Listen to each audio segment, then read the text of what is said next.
ازيكم عاملين ايه؟ انا كنت عايزه اشارك النهارده شويه اكتشافات من الفتره اللي فاتت، ومعظمها اراوند فكره.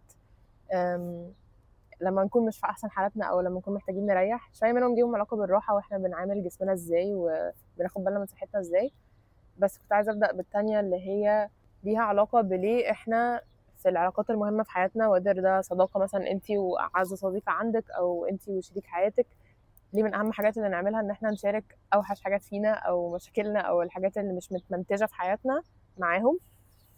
ماشي، فعايزه اديكوا كنايه لاقارن البني ادمين بالشجر. اوكي، الشجر احسن ما عنده. ممكن ناس كتير تقول ان هي الفاكهه اللي بيطلعها اللي هي مثلا مره في السنه او مره في موسم الحصاد بس بتطلع شجره مانجا. انا شجره مانجا دلوقتي احسن حاجه هقدمها في السنه هي لما اطلع المانجايه بتاعتي، وهقعد كتير اكبرها ومحتاجه يبقى في عوامل معينه هتخلي ان انا كشجره اكبر، وهحتاج شويه وقت ان انا اطلع احسن ما عندي برضو زي البني ادمين. بس تعالوا يعني ناخد مثال ان انا احسن ما عندي كشجره هو اللي بيطلع في موسم الحصاد، بس دي حاجه محدوده قوي من تكوين الشجره، يعني هي حاجه بتحصل في موسم معين. بس الشجرة نفسها موجودة طول السنة، ومش كفاية ان انت تعبر عن الشجرة بأحسن ما فيها. بس زي ما انت كبني آدم مش كفاية ان انت تعبر عن نفسك لحد تاني بأحسن ما فيك، بس عشان انت كل الحاجات التانية اللي موجودة طول السنة برضو. يعني انت الحاجات اللي ثابتة في الشجرة مش الفاكهة او مش احسن ما عندها، بس الحاجات اللي ثابتة في الشجرة جذورها وان هي قاعدة في مكانها، يعني عندها شوية أسس مش بتتحرك. وهي مفيش كونسبت ان انت تفضل دايما بتقدم احسن ما عندك ده بس، وان انت مش حاجه غير السكسسز بتاعتك يعني، او الحاجات اللي انت نجحت فيها وكنت جامد موت فيها، اللي هي المانجا بالنسبه لشجره المانجا. ماشي، فاحنا مش اكيرت ان احنا نقول ان احنا احسن حاجات ما عندنا بس. فلو فكرنا بيها بقى في يعني في نطاق العلاقات مع الناس، او مثلا اعز اصحاب عندنا، وان احنا نفسنا نبقى نتعلم ازاي نشو اب باتر لاصحابنا او للناس اللي احنا بنحبها، وان احنا تبقى علاقتنا اعمق معاهم. حاجه مش هتساعدنا ان احنا نبقى دايما بنديهم الصوره الحلوه المتفلتره من احنا مين، عشان ده معناه ان احنا مش بنشارك معاهم حقيقتنا احنا مين بجد، عشان انت كشجره انت مش المانجا بس اللي بتطلع مره في السنه. وغير كده بقى انت لو يعني لو انا تعالوا ناخد مثال مثلا ان ده انا واعز صديقه ليا مثلا، احنا عن في اتفاقيه متقاله او مش متقاله ان احنا عايزين نبقى موجودين في حياه بعض باكتر طريقه نساعد بعض بيها. انا لو جيت ك واحد يعني فرد واحد بس في العلاقه دي، وقررت ان انا مش هشارك الحاجات اللي بتخليني احس ان انا ضعيفه، انا من يعني انا كده اكني باخد قرار بشكل فردي وبفرض عليها الامر يعني بطريقه ديكتاتوريه شويه، ان مع ان احنا الاثنين كان نفسنا ان احنا نبقى نوع الصداقه دي موجوده عندنا. انا لما باخد قرار ان انا ما اشاركش الحاجات الصعبه دي معاها، صعب قوي ان هي تعمل كده معايا. يعني صعب ان احنا تبقى لو العلاقه دي اتنين بس، حد يبقى مش بيشارك اي حاجه خالص والتاني بيشارك كل حاجه، مش حاجه يعني مستدامه قوي، ومش حاجه هتبقى ده اللي احنا عايزينه. لو انا قررت اعمل كده بسبب خوف، انا باخد منها وباخد مننا احنا الاتنين الاوبشن بتاع ان هي كمان تبقى وهي ضعيفه تجيلي وتشاركني، وان احنا نحل الحاجات مع بعض، وان انا ابقى ان ده تبقى نوع العلاقه اللي هو احنا ينفع نبقى ضعفاء مع بعض. ده اول اكتشاف كنت عايزه اتكلم عليه.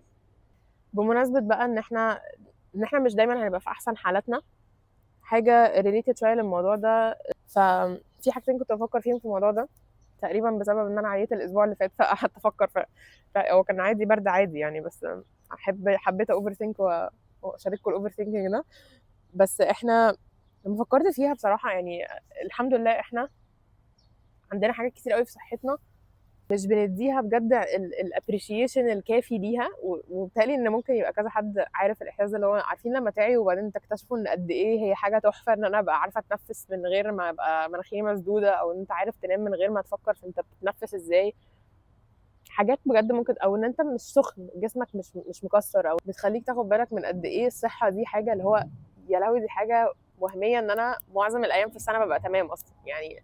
لو احنا عندنا النعمه دي فعلا، ومش كل الناس عندها النعمه دي ان هم يبقوا حاسين ان هم معظم الوقت هم جسمهم انت ما عندكش مشاكل في جسمك، دي حاجه عملاقه. احنا بننسى ان احنا نقف فعلا نحس بقد ايه هي نعمه كل يوم. هل انت بتستغلها كفايه؟ هل احنا بنستغل فكره ان احنا يعني لو عندك نعمه في صحتك بتستغلها؟ لو عندك رجلين شغاله انك تتمشى هل بتتمشى؟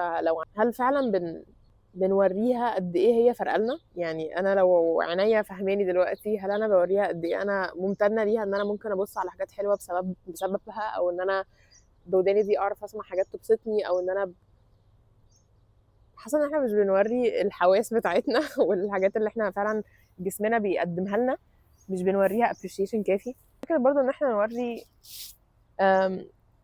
يعني جسمنا وحواسنا وصحتنا appreciation كافي ده، وان احنا نبقى فعلا بنعبر عن الامتنان ده، هي محتاجة ان احنا نبقى قاصدين. يعني هي مش تحصل بالغلط، ومش هتحصل من ان احنا ما نديش وقت للراحة خالص، او ان احنا ما نديش وقت ان احنا ناخد بالنا من صحتنا خالص. انا ابتديت اخد بالي من ده برضو في الفترة دي من حياتي، ان انا يعني عارفين واحنا صغيرين بتبقى اللي هو احنا تروح المدرسة وهو عملت لك الساندوتش، انت معاك حاجة تاكلها، معاك حاجة تشربها، هتروح يعني الناس اللي حواليك الناس الكبار في حواليك بياخدوا بالهم ان انت اللي هو انت اكلت كويس النهارده، انت شربت، انت رحت التمرين. وبعدين بتكبر وبتبقى انت اللي مسؤول عن الحاجات دي، بس ما حدش يعني بيتكلم معاك قوي في الموضوع يفهمك قد ايه هي مهمه. ان انا قبل ما انزل الشغل اعمل فطار لنفسي، اصحى بدري شويه عشان الحق ان انا ابقى مش متسربعه، او ان انا عايزه مثلا اتمشى قبل ما اروح الشغل، او محتاجه احرك جسمي عشان ما ابقاش قاعده 8 ساعات في مكان واحد. احنا خلاص لما بنكبر ما فيش حد هيتاكد ان احنا بنعامل جسمنا صح زي ما كان ممكن يبقى كان عندك ده زمان، بس هو يعني في الاغلب مش هيبقى عندك، كل ما بتكبر هيبقى عندك اقل. فاحنا محتاجين نلعب الدور ده في حياتنا لنفسنا، ان انا ابقى عامله الوقت ان انا اهتم واعبر بامتناني عن صحتي، لو الجمله دي صح. عشان هي ما ينفعش نقول ان احنا لا انا ممتنه لجسمي وصحتي وانا فعلا شاكره لده من غير ما اعبر عنه. يعني خير وبركه ان انت بتقول كده شافه بقك، بس اللي بيحصل في حياتي ان انا لا انا مش باخد بالي من اكلي كفايه زي ما انا عايزه، او انا مش بعمل وقت كفايه ان انا مثلا اعمل لنفسي اكل صحي واخده معايا، واللي هو ابقى متاكده ان انا اليوم هيعدي وانا مش هنسى اكل، او مش هاكل اكل زي القرف عشان انا ما عملتش حسابي ان انا محتاجه اصحى بدري واجيب حاجه معايا، او ان انا احرك جسمي انزل اتمشى. عشان يعني انا مش بعامله كويس قوي لو انا مش بديله الحاجات اللي انا عارفه ان هو محتاجها جسمي. وانت كمان وكلنا كمان، يعني احنا بنبقى عارفين جسمنا محتاج ايه بس مش بنديهوله، مع ان هو بيدينا حاجات كتير قوي في اليوم الواحد. يعني انتوا متخيلين قد ايه كل ثانيه احنا في البيولوجي بتاعتنا وجسمنا من جوه عمال بيديك حاجات انت عايزها ومحتاجها، واحنا اللي هو ايه الوقت اللي انت بتديه عشان تريبي ده؟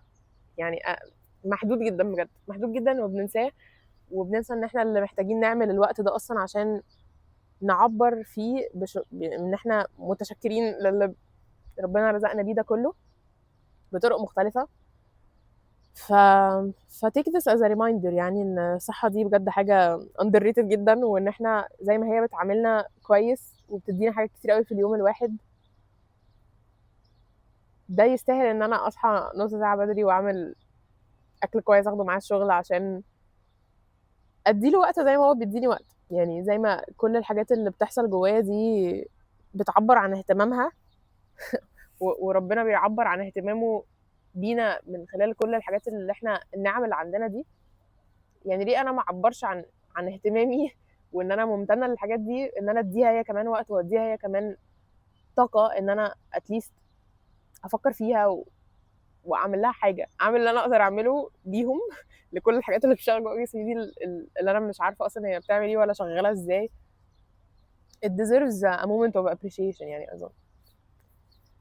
والفكره برضو ان احنا محدش هيقول لك تعمل ده، يعني زي ما انا قلتها خلاص، محدش هيعرف انت محتاج ايه وجسمك محتاج ايه وانت محتاج راحه قد ايه، ايه اللي انت محتاجه في اللحظه دي عشان تبقى كويس وتاخد بالك من نفسك ازاي. في حاجات انت محدش هيبقى عنده الاجابات دي مفصله ليك انت. يعني في حاجات كتير ممكن ينفع نتعلمها من على النت ونعرفها من نصايح حد تاني دكاتره، بس محتاجين برضو ان احنا ناخد بالنا من المؤشرات اللي صحتنا بتديها لنا احنا، عن امتى انت بتبقى احسن وامتى لا تستخدمها. فبس ريمايندر لينا كلنا يعني، واشوفكم في الفيديو جاي. باي باي.